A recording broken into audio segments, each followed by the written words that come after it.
છેલ્લા ઘણા વર્ષોથી તાપ વધારે પડે છે.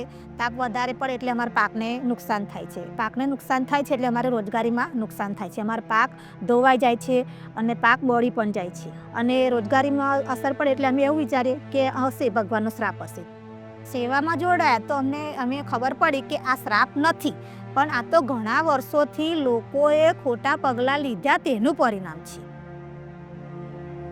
હવે કોઈ આવશે અને આ બધું ઠીક કરી આપશે એવો વિચાર કરીને તો ન બેસી રહેવાય ને, પણ આપણે બધા સંગઠિત થઈને તેનો સામનો કરવો પડે.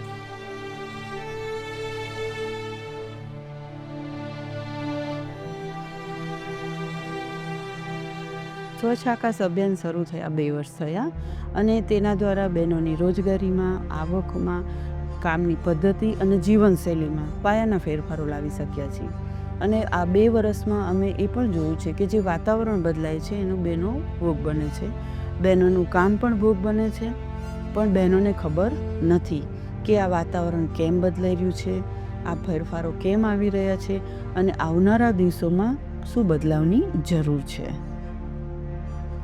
આ તકલીફોને દૂર કરવા માટે અમે પર્યાવરણ શાળા શરૂ કરી, કારણ કે બહેનો પોતે આ સમસ્યાઓને સમજશે તો તેના ઉપાય પણ બહેનો જ જાતે કાઢશે અને સાથે સાથે બીજા બહેનોને પણ એ સમજાવશે અને ભવિષ્યમાં બહેનોને આગળ પણ એ लावी सकते हैं।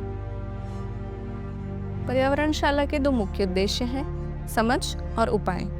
पर्यावरणशाला में हम उन बहनों को जोड़ते हैं जो वास्तव में पर्यावरण में बदलाव महसूस कर रही हैं। उन्हें समझाते हैं कि यह चुनौती क्या है और यह चुनौती और बदलाव किस तरह से उनकी रोजगारी पर असर कर रहा है और नए नए समाधानों को अपनाने के लिए तैयार करते हैं। हम बहनों को अलग अलग एक्टिविटीज़ में शामिल करते हैं ताकि वह पर्यावरण संरक्षण में एक सक्रिय भूमिका निभा सके। हम स्कूल के विद्यार्थियों को भी इस अभियान से जोड़ रहे हैं क्योंकि आने वाली पीढ़ी को इसका असर और इसका प्रभाव सबसे अधिक होने वाला है। हम प्रशिक्षण, शिक्षा और समाधान प्रदान करना चाहते हैं ताकि न केवल विश्व के प्रमुख या शहर के कार्यकर्ता बल्कि गांव के किसान, कामदार और बच्चे भी ऐसी गंभीर समस्या पर चर्चा करें, समाधान खोजने और उन्हें लागू करने में भाग लें। हम बहनों को शिक्षित करते हैं, उन्हें प्रशिक्षित करते हैं और साथ ही उन्हें जागरूक भी बनाते हैं।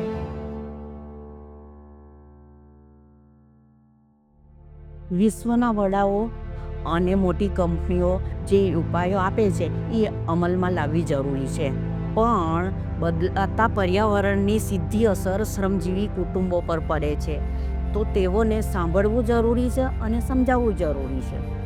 કારણ કે આ પ્રશ્ન માત્ર શ્રમજીવીઓ માટે નથી, આપણા સૌનો છે. જેમ 2+2 આવડવું જરૂરી છે, તો બદલાતા પર્યાવરણને સમજવું પણ જરૂરી છે. તો તેને ધ્યાનમાં રાખીને આપણે યોગ્ય પગલાં લેવા જરૂરી છે.